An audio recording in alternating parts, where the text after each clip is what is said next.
Kindly sit down. Thank you. Before anything, let me mag-segue lang ako. Itong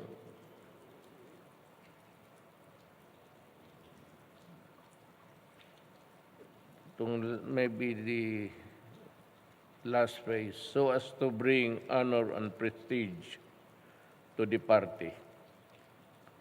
Alam mo,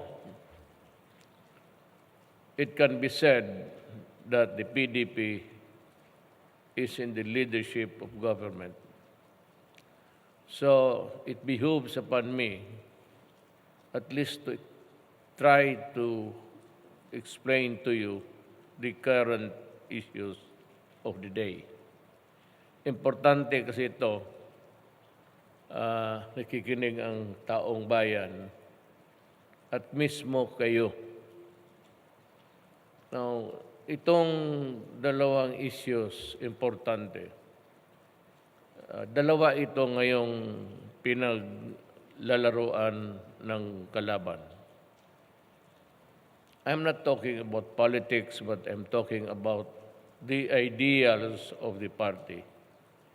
Because kung ang mga tao, pati kayo, hindi naniniwala na kami karapat-dapat ang nasa itaas, governing the country, at may duda kayo, then there is really no point of me joining the party or running for vice president under this party. Alam mo, dalawang issues yan. One is the issue of itong opposition questioning the 62 billion na hindi pa nagamit ni Duque, Secretary. Alam mo, sa totoo lang, that the primary, force fighting COVID would really be, ideally, the Department of Health. And I suppose that it is only right that Congress should give the money to government, to the executive department, and rightly so, to the Department of Health. Ngayon, itong unspent, sabi ng COA, wala namang corruption at walang nawala, and yet they tried to foist so many side issues. Pangsisira lang. At ako sasabihin ko sa inyo, kung totoo man yan, I will resign. I will resign. Kung si Duque, kinurap niya, or anybody in the executive department. Particularly, of course, maski malayo ako sa mga transactions dyan, being the president of the executive department and of the country, talagang mananagot ako. So, kung hindi nila ako tawagin, then I have to look for a forum to explain to the people the issues, the real issues. Ganyan yan. Ngayon, binigyan natin ng trabaho si Duque. Binigyan natin ng pera.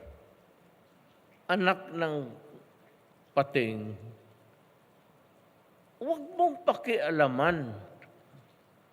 Kung meron pang naiwan at hindi niya nagastos, for Diyos, Gordon and Company should not be stupid really to be dwelling on how the department should be run and how the money given to it be spent. May programa si Duque, huwag mong pakialaman. Na natapos yan, dito na naman sila sa procurement. Again, sinasabi ko sa inyo, merong bidding, may negotiated contract because na madalian. And to tell you frankly, it was I who gave the order in a cabinet meeting to Secretary Duque, sabi ko, buy the things that are necessary to fight this COVID pandemic. Do it fast. Sabi ko, I'm sure, don't go into contracts or bidding, lowest bidding, kasi lowest bidder, kasi matagal yan. Alam ko, I've been the mayor of Davao City for 23 years. In my life, I had about 10 elections including the presidency. Hindi po ako natalo ni minsan. Alam ko, yung bidding na yan, it could take forever.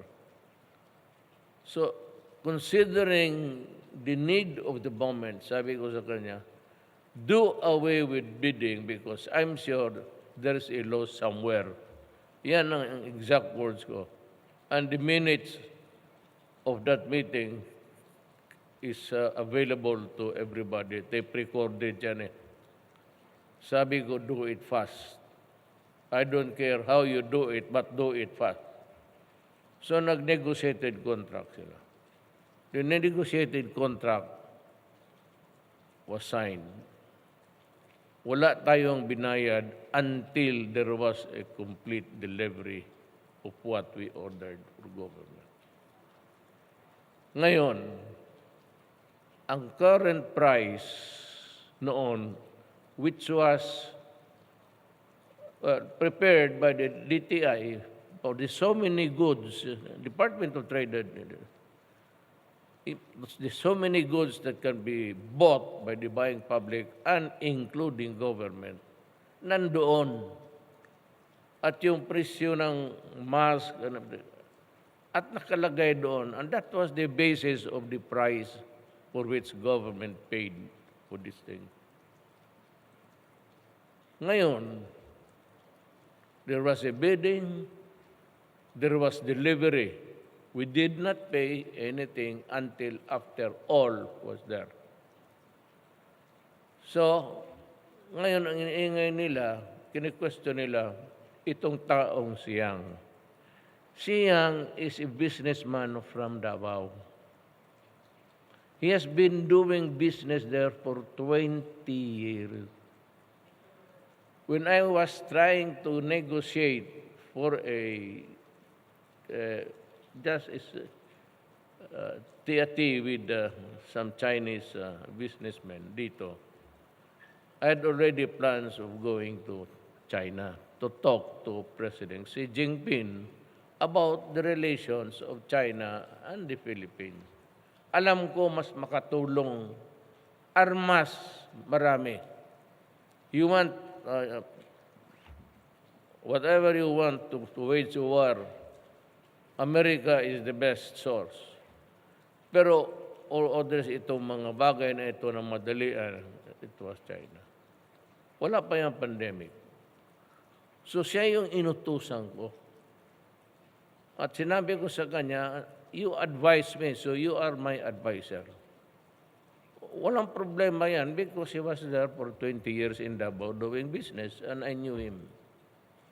And to think that every time yung dating ambassador who is now assigned in Indonesia, forgot his name, every time that he'd go to Malacanang to see me, Yang was there because we were talking of how to connect to China. So yun, he was the one who parlayed everything. And so nagpunta ako sa China, gano'n. Siya yung nag-invest. Ngayon yung sloganeering, let us invite everybody to go into business. Akala ko ba we are inviting everybody including the Chinese. Kaya pumunta nga ako doon eh. This guy, yung sa bidding na sumali, negosyante. Well, kung negosyo ka, gago ka kung wala kang kikitain. Of course, you do business because you want to make money. And so he participated in one of the two biddings. Pinaghati-hati nila yan mga, alam mo na, the Chinese style. At saka yung corporation, foreign corporation, was doing business already. It's based in Singapore. Yun ang nagbigay ng parang trade, China is a trading country. Wala yung agriculture, wala lahat. Except trading lang yan. And minor yung yung manufacturing niya. Almost wala. It's a very small country. Trading lang. And lahat naman tayo napunta ng Singapore. Tignan mo yung pantalan nila doon. I mean, the quay, the wharf, puno ng barko. Because, alam mo, Singapore was able to manage na lahat ng anong bilhin mo, magdaan muna ng Singapore. Mag-order ka ng nasa Singapore pa ang shipment. I don't know how they did it, but wala tayong magawa. So, ang korporasyon sa Singapore, and it provided the goods according to the specification. Ngayong na-deliver na, umiingay na naman ito si Gordon. At sabihin ko sa iyo, magpupustahan tayo. Walang mangyari niyan. Wala naman talagang nilabag sa batas. Except the existence of the corporation ng Singapore who provided the goods. Itong si Michael Yang, middleman lang yan. Chinese doing business because we were encouraging everybody in the world to come to the Philippines and do business. Kaya sabi ko, akala ko ba we were trying to invite everybody to do business in the Philippines? Yun ang nangyari. Ang key dyan si Yang. Yang is known to me. I admitted, and it was Yang whom I requested to lay the ground or do the legwork of my going to China and getting into a new deal and a new relations because of yung foreign policy ko. Nag-neutral ako para makagalaw ako sa ibang. Kasi had I, you stick with America, then limitado ka. Because they would not enjoy you doing business. So President Xi Jinping is a very good man. Soft-spoken. So, nag-uusap kami. Yun ang nangyayari. That is all there is to it. And all other businesses na hindi nila, ito basta procurement, they see something to make noise about. Ito yung oposisyon. Ito yung kalaban. Ito yung kalaban natin. At sabi ko nga sa Pilipino, nakikinig ngayon, itong Gordon and Kamadi, matagal na itong mga senador. Look at the reputation, the name behind the persona. Ano ang record nila in the past? I can enumerate 100. Pero wala tayong panahon. No, may panahon na darating ang election, then there is also a time for everything. Then bibitawan na natin. Yan ang nangyari dyan. Kaya sabi ko, kasi binabase ko, It says here, advancing the interests of the community. How can I in good conscience, administer your oath, tapos ako may ginawang kalokohan? Yan ang garanti ko sa inyo. Wala yan ang silang makita. There was a bidding, yung personality, the juridical personality ng kumpanya is actually of no moment sa us. If it's a foreign corporation, it's a foreign corporation doing business through a middleman here. Yan ang paraan eh. Wala naman si Michael Yang has no manufacturing factory in Davao. Ganon yan. Walang record yan. Hindi kriminal yan. Yan ang gusto kong malaman ninyo na at least ako kaharap ninyo. Dapat you must believe in me because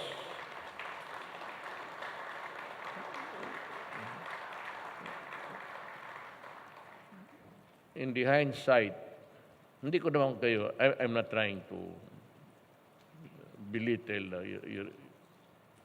our party now or the membership. No, I won this presidency almost dito sa Luzon. It was only Abet Garcia. And yun lang. Well, of course, kayo, Tonel Lambino, lahat. Pero kung sabihin mo yung malalaking partido, wala ako. Alam ninyo yan. Niwala akong isang barangay captain dito sa Luzon. In the Visayas, in Cebu, where my father was a native, doon mismo, walang baski isang kagawad. Ano yan? I won. I really do not know why I made it. Tell me if you know. Pero yung akin, it was the presidency is a gift from God. Tandaan ninyo yan. For those who would aspire for it, you should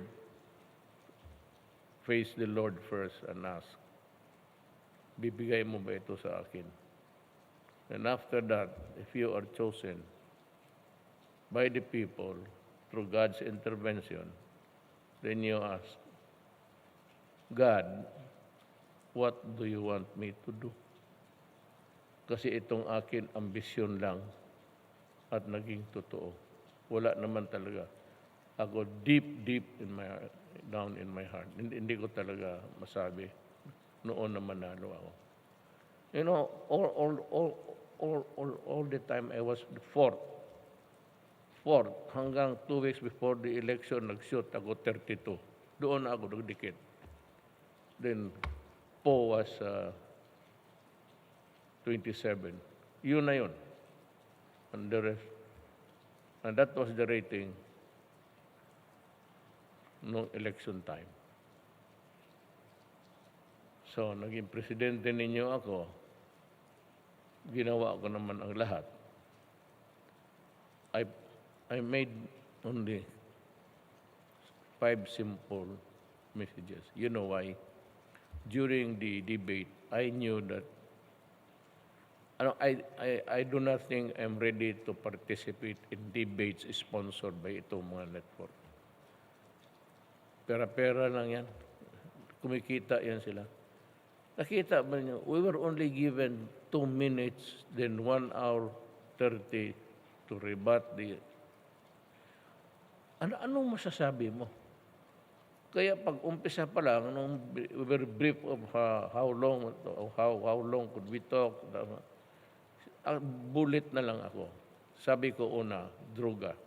Hanggang ngayon, galit talaga ako sa droga. I've been mayor for, you know why? Before that, I was a prosecutor for 8 years. Yan, sila Bebot, sila Medeldia. Alam nila yan, kasi mga abogado sa Davao. Nakita ko noon na pagdating sa trial, ang hawa ko, instead of shabu, tawas na. That was how corrupt the situation was. Kaya ako talaga galit.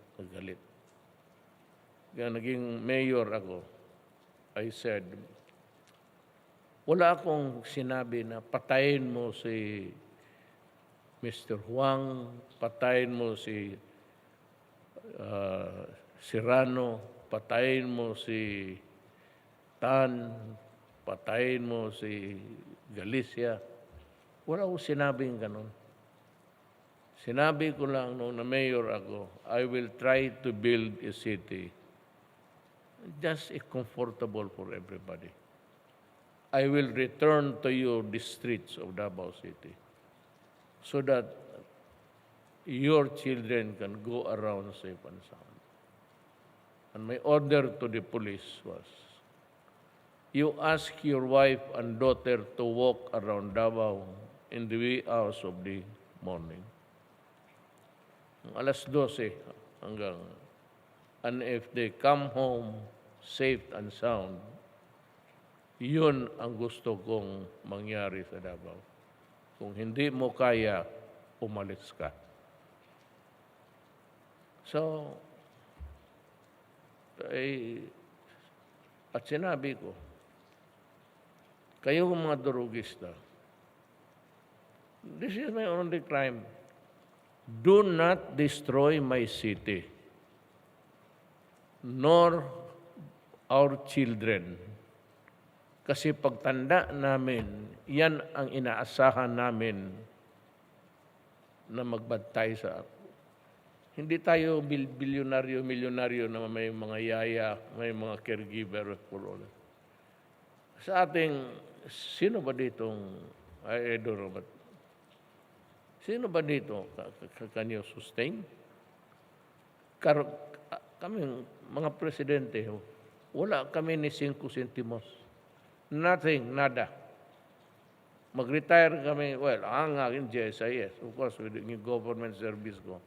But sa presidency, wala. Tayo mahirap lang. Pinapaaral natin yung mga anak natin, hoping that nung matanda na tayo, may magsubo sa nanlugaw mo, pati medisina mo. And when the time comes, and it will come, na magbayad sa punerarya at magbayad sa kabaong mo at saan ka ililibing. Ganon kahirap. So do not destroy our children because I will kill you.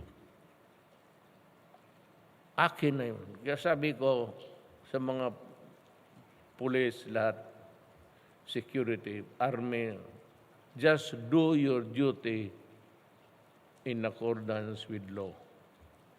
At kung may mga issues na puputok dyan, I will assume full responsibility for everything. Huwag yung mga patay ka ng tao na nakaluhod. Anong klase yan? Yung mga pulis nag-aaral yan sa academy. For the officers, PNPA, that's 4 years. Itong mga patrolman, mga lateral entry guys, nag-aaral din yan. About, siguro mga 6 months. I know because when I was a prosecutor and nag-asawa kaagad ako.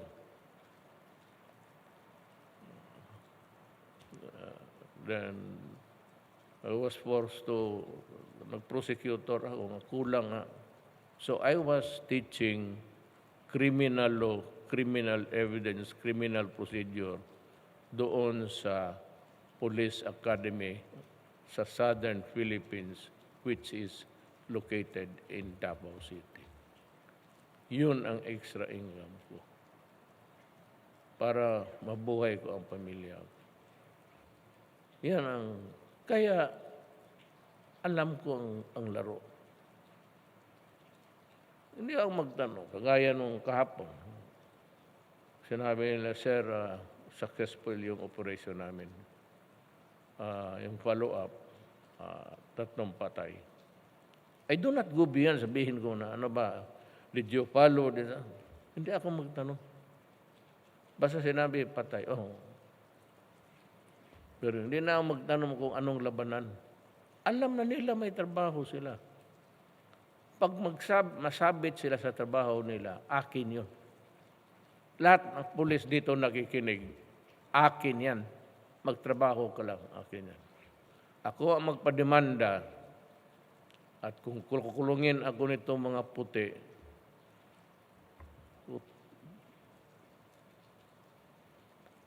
I am a Filipino.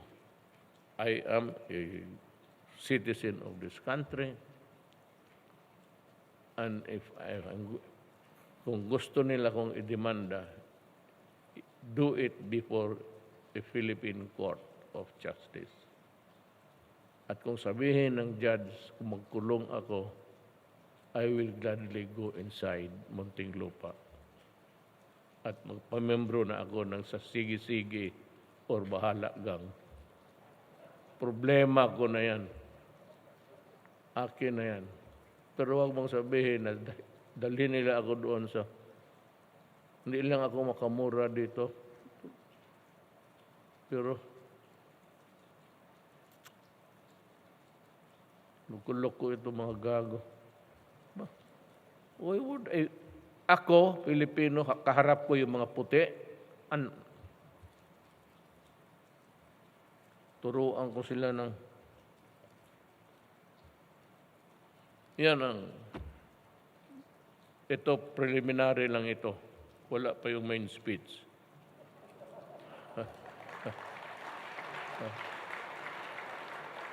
Hindi, mabuti ang na makilala ninyo ako. So there's really no point in being together running a government which exacts a very a high degree of honesty. Ideally.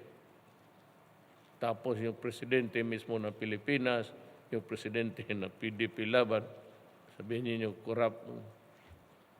Kung nag-corrupt ako, I've been in politics for 40 years. Bakit ngayon pa? Why would I makisawsaw ako ng mga procurement dyan? E di noon pa sana, inumpisahan ko na. Been mayor for 10 elections, I think. One election lang. After that, one contested election. After that, wala na akong kalaban. So every election, sitting pretty na ako. Yan ang history ko. Hindi ako nagyayabang. I'm just telling you. Kailangan makilala ninyo. Hindi niyo ako kilala. Ako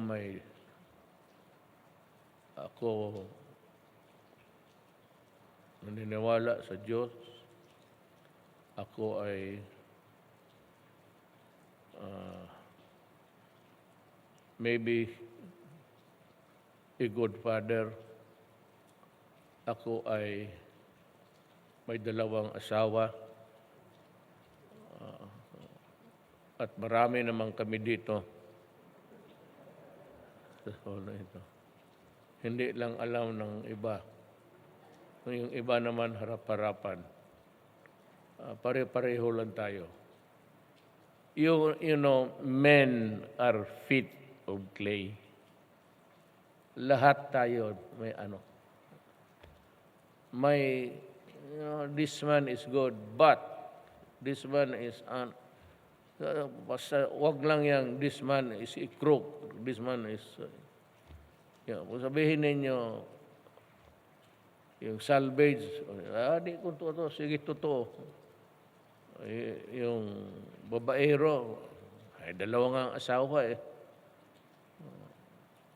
mismo ang sakyan. Sa sakyan ninyo may sakyan. mismo ang sasakyan ninyo may reserba. Yan sasakyan yan. Tao pa kaya, anak ng...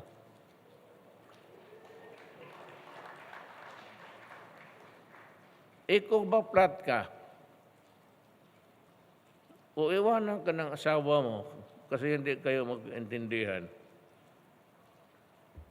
Pagkatapos yan, wala. Meron maghiwalay na walang babae. Basta maghiwalay lang.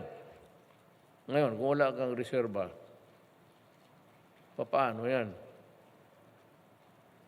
Yung kaharap ko, pareho kaming istorya. May reserba rin siya.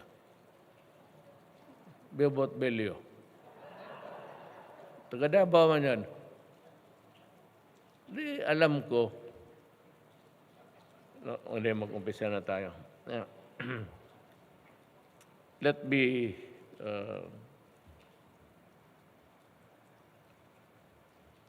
call out the persons, yung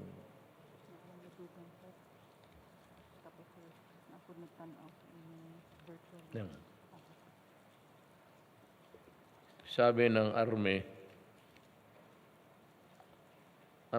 sinabi na sa akin, tinawagan ako na coming here, there's a virtual audience, members and friends of PDP-Laban.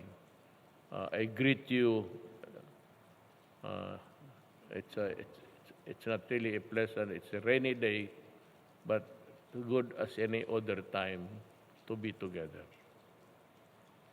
House Speaker Lord Alan Velasco, Zoom yan siya, and the honorable members of the House of Representatives, Executive Secretary Salvador Medial Dia, PDP-Laban Executive Vice President and Cabinet Secretary Carlo Alexei Nograles, and the honorable members of the Cabinet, PDP-Laban President and Energy Secretary Alfonso Cuse by Zoom. Bakit gisum-sum lang tayo ng presidente? Senator Francis Tolentino, Zoom. Senator Ronald De La Rosa, Zoom. Senator Bongo, Zoom. Zoom lang rin kayo sa amin. PDP-Laban Regional Council President and 3rd District of Pampanga Representative Aurelio Gonzalez Jr. Yes sir. Akala ko Zoom tayo. PDP-Laban Secretary General Melvin Matibag.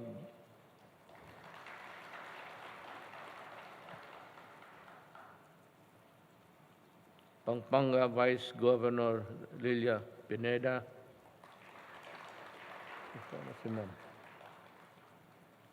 PDP-Laban Regional Council President and Vice President for NCR and Parañaque City, Mayor Edwin Olivares.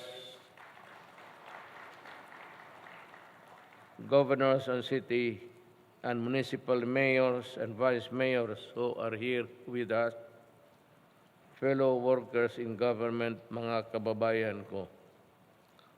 Before I forget, we have here also the MMDA Chairman Binamin Abalos. Yes, sir.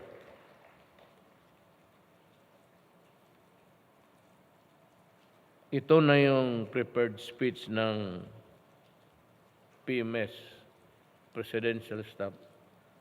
Kanila man ito, hindi ito akin. Anong pinagsasabi? Basahin ko lang. So it's about 30 pages. Thank you, my dear party mates, for gathering here today and to the National Convention of the PDP-Laban. Your presence is a testament of your undeniable unity as standard bearers of the party. Let me congratulate the party's official candidates for the 2022 national and local elections. I trust that you will duly prepare for your future responsibilities as elected and public officials. Regardless of the election results, and even beyond the election period, I expect you to uphold the party's principles and aspirations. I cannot thank you enough for your strong support for the administration's priorities, especially our fight against illegal drugs, terrorism, corruption, and poverty. No words can express my gratitude for your continued trust and confidence in my leadership and for nominating me as the party's official vice presidential candidate in the 22 election. Na 19 pa rin ako. I am hopeful that this will allow me to continue serving the Filipino people and help lead the entire nation towards greater progress. Alam mo kung bakit? Papaiyak ako eh.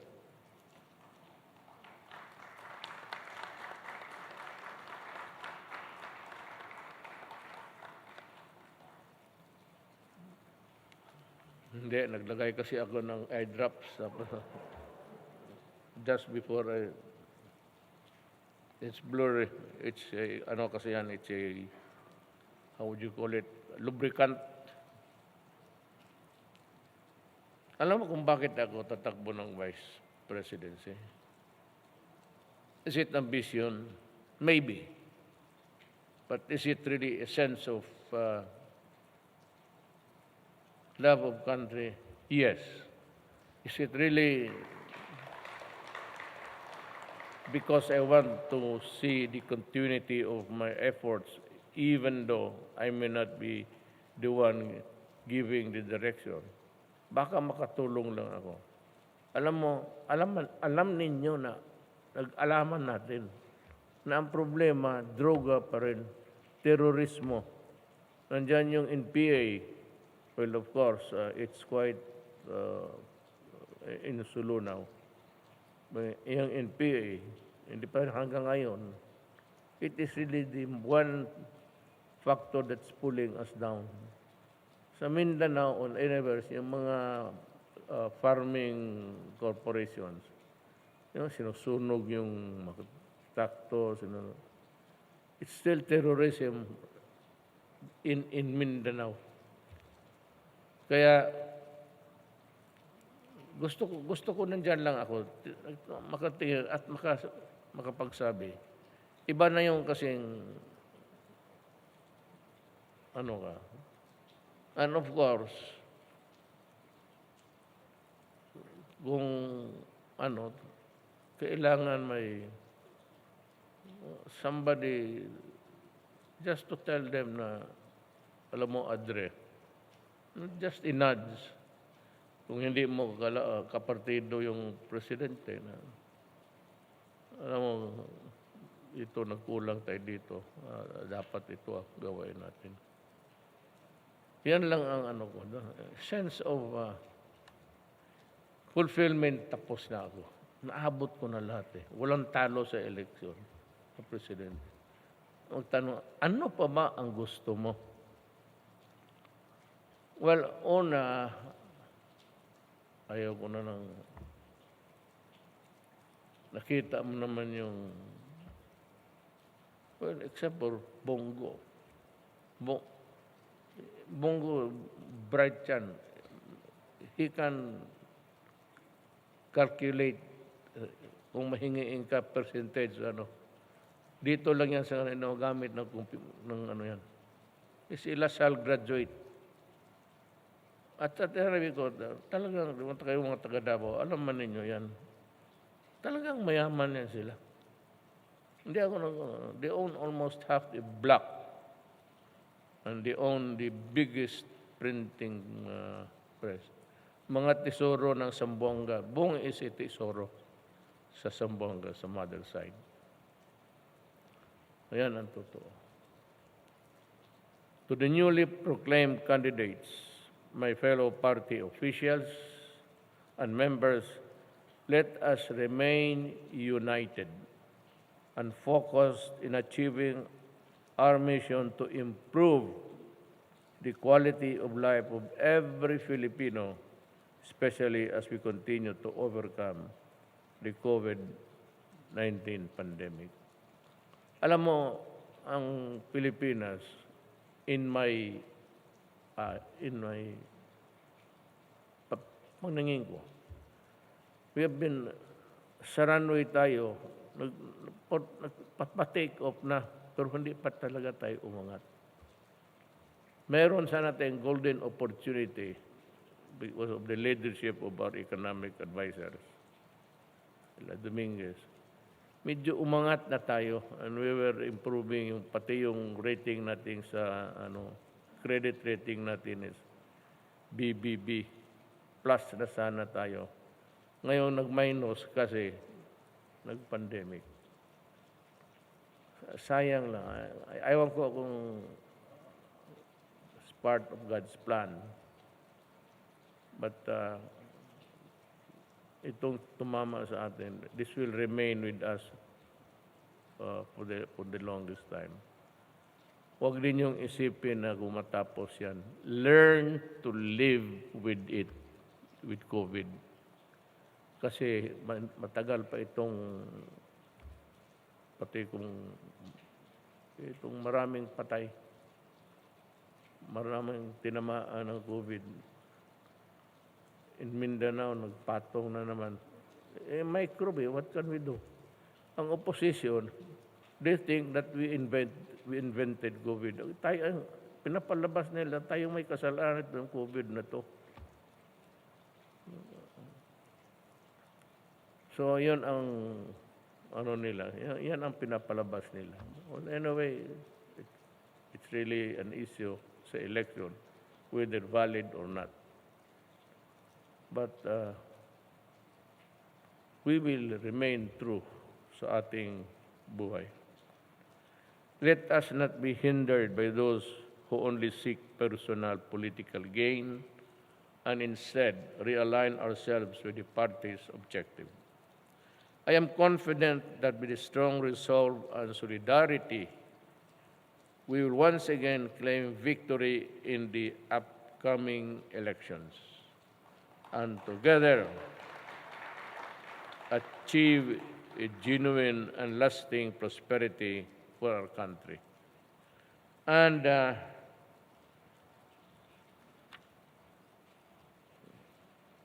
mataas na masyado to. Hanggang dito na lang tayo. Sabi ko,